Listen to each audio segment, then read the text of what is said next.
Hello everyone, welcome back to another trading session. I really want to take a trade on this one. It just keeps dropping. Let's go. This is very nice, and I will explain why I take this.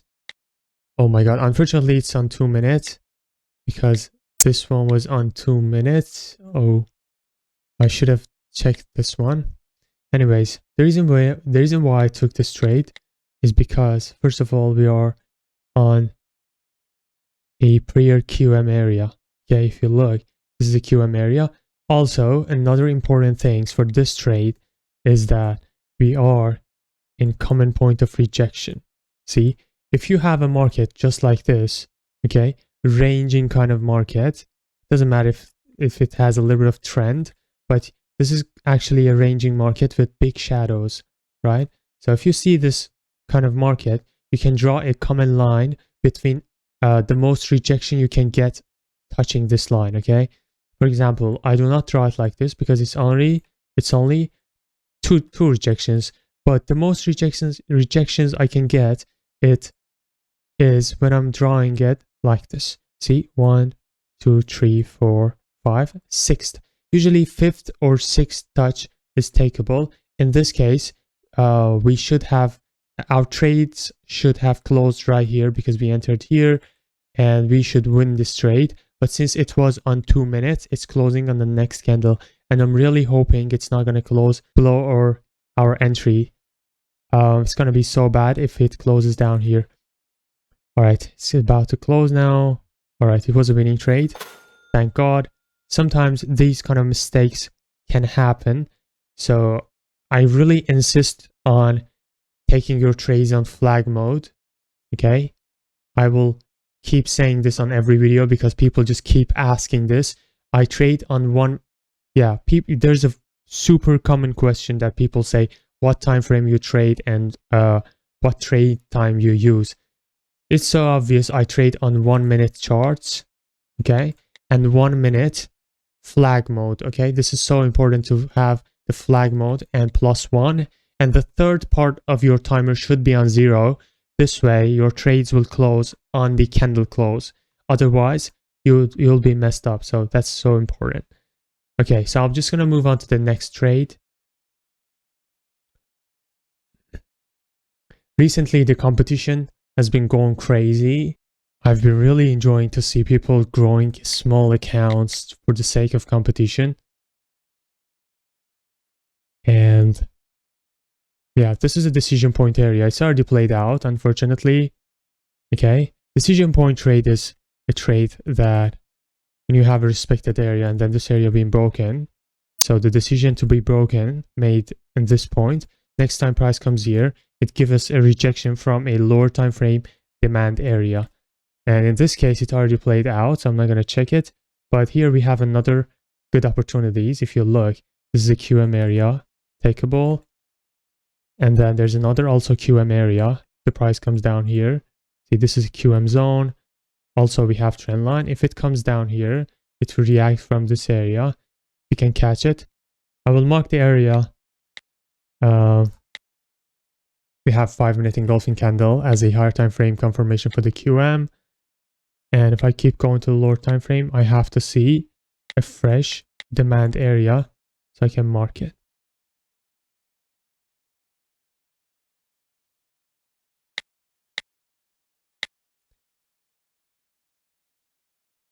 Yeah, somewhere here will be the point of interest for this QM. Just mark this area. But since the entry is not below the zone, it's going to be a bit risky because the zone is here, the entry is up here, so it's risky, and we want it to match with this trend line to have the best result. All right, I'm just going to go to the next pair.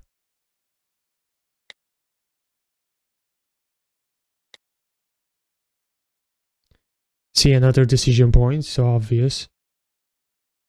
See, respected area, resistance, resistance, resistance, and then being broken. And look, it created this demand area. Next time price touched here and goes up. Okay, so this area is also a decision point area which already played out, and it created another demand area for us. This one, I think This is also takeable. Let's just go to lower time frame. Yeah, so this is the zone that I would take if the price was coming down, this zone. Yeah, this zone is very good. If the price comes down, it will react. We go to the next pair until we find another good setup.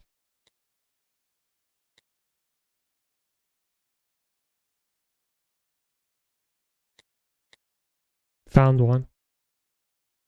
If it gives me the entry, this is going to be my entry. The moment it touches the line, I will enter. Come on, one more push. Let's go. Beautiful. Now the next candle should go up.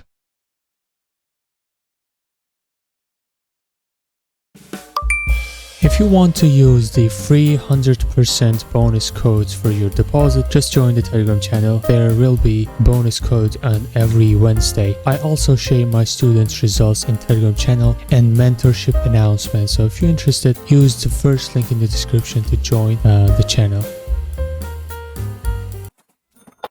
All right, look at this.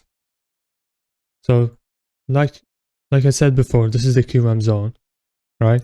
Now, after marking the zone, we noticed there's also a demand area lined up with this QM zone. See that?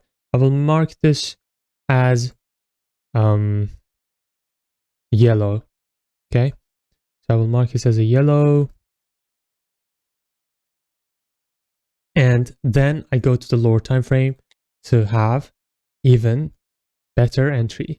So on 32nd, you see we have a smaller entry. So if I mark the smaller entry as well, see, boom, this is going to be our smaller entry. I'll go with red. So the smaller entry will be the entry for us. The moment candles touch this area, we enter. Let's go, just like that. It touched and we entered. It closed here, we win the trade. Simple.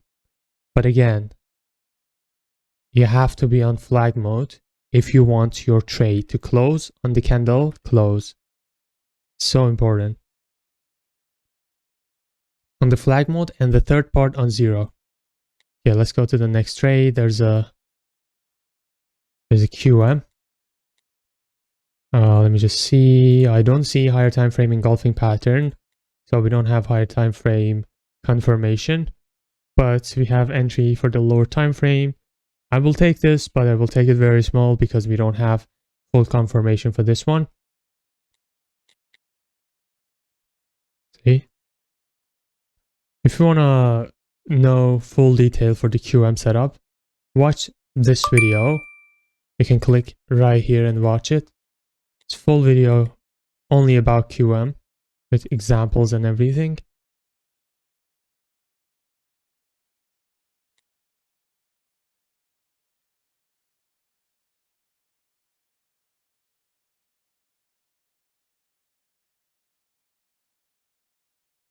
I want to take, and this is a very bad entry. I want to take this, but I take it only one trade because we are going against the momentum. Okay, we're going against it. This kind of momentum is so dangerous to go against it. And this is a third touch breakout. It's an ugly one.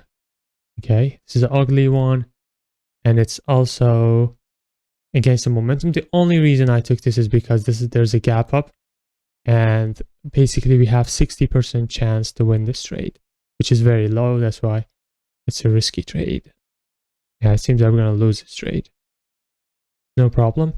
Now we're breaking this doji, but again we have a momentum to the upside, and the range is over, so we cannot really rely on this doji unless we have a fresh supply above. It's already reacting from this supply, which is not fresh as well. So in general, we don't have any setup here, so we have to just move on to the next pair. This is also a breakout, but it's super ugly. I'm not going to take this.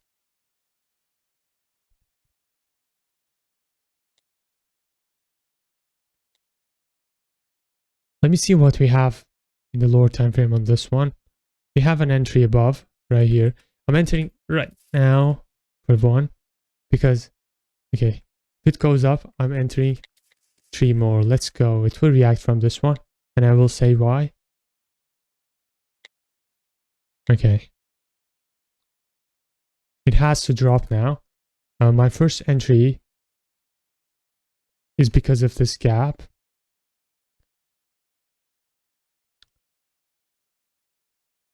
This is also a QM. I will show you why I take this trade. Let's go. There we go. And if you look at this one, if you look, first of all, we have this ugly QM area. See this? This is the QM. This is the QM area. We have the trend line. And one more thing. We have, first of all, let me just start from the very basic. First of all, we know that market moves between supply and demand, right? Let me just mark everything for you. Demand,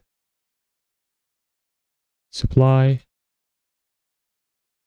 to supply, and again supply, and again supply, demand. Okay, can we trust every single supply and demand? No. Why? Because we only can trust the supply and demand which causing something. Okay, can we trust this demand? No, because it's not causing anything. If it was causing this breakout of this area, we could trust it, but now it's not valid anymore. Can we trust this supply? Yes, because it's causing this kind of breakout, this strong breakout is causing it, okay? What about this one? Can we trust this one? Of course not, because it's not causing a breakout. Can we trust this one? No, because it's not causing a breakout. If it was dropping this much, breaking this area, we could count on this. Now, we know that the market hasn't touched a demand area down here. So the direction is downward. Okay, so we know that the market was coming down. And between this supply and this demand, which market is coming down, we have a QM, which is a QM continuation. Okay, if we have a QM between a support and resistance, the market is going up and we have QM buy, it's QM continuation. If we have downtrend and QM sell, just like this one, it's a QM continuation for the sellers. So if we mark this QM area,